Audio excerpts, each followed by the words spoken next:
Hi, everybody. Meteorologist Joe Chaffee here. Weather in 5 days in 5 minutes on this Tuesday, the 17th of May, 2022.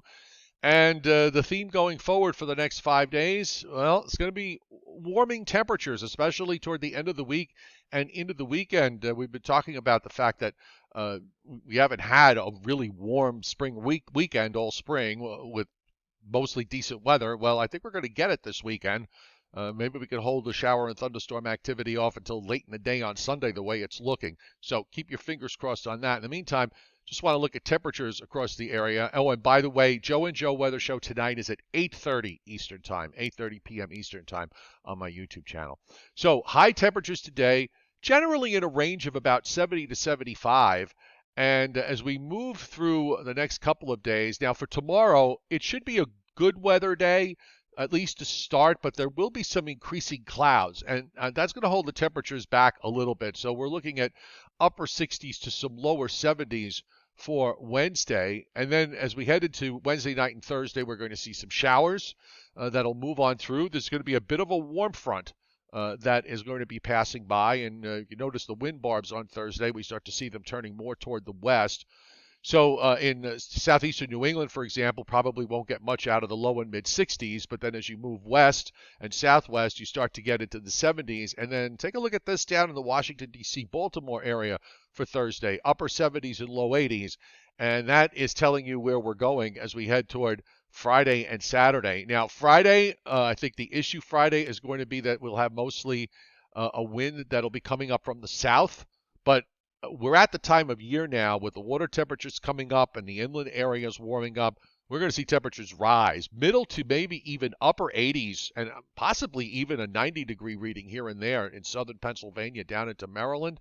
It's a little bit cooler along the south and east-facing shorelines with sea breezes, but the inland highs are going to be in the 80s everywhere on Friday. And then Saturday, now, I think we could see the wind. The Weather Service digital forecast has a south-southwest wind. I think it could be more southwest or even west-southwest.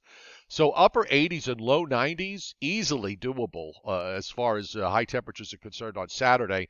And then we've got a cold front that'll be coming through on Sunday with the chance of late-day thunderstorms. I think ahead of it will probably be in the 80s before the front moves on by. Meanwhile, let's get back to today as we take a look at the satellite loop. It's a nice start to the day. There's a little upper air trough that's going to be moving through this afternoon, just a little kink coming around yesterday's storm system that is now up in eastern Canada. So there could be a few clouds around midday to early afternoon, but nothing more than that. You see blow-ups here across the Central Plains moving into the middle Mississippi Valley, and that's where the Storm Prediction Center is showing risk today, with an enhanced risk of severe weather in parts of Nebraska, Kansas, and Missouri, and that comes with a 2 to 5% tornado risk and a 30% risk on the wind side. Tomorrow, it's just marginal risk across the lower Ohio Valley, back to the middle Mississippi Valley, and also a small area pushing back into western Kansas, northwest Texas, and into Colorado. On day 3, risk area shifts to the upper Mississippi Valley and the western lakes. And going forward on the long range, day 4, it starts to move eastward with the next cold front. And they had severe weather showing up on the old day 6, which is now day 5. Day 5 being Saturday into Sunday. They took that away to predictability too low. They might bring it back. I don't know. And that's going to be north and west of us.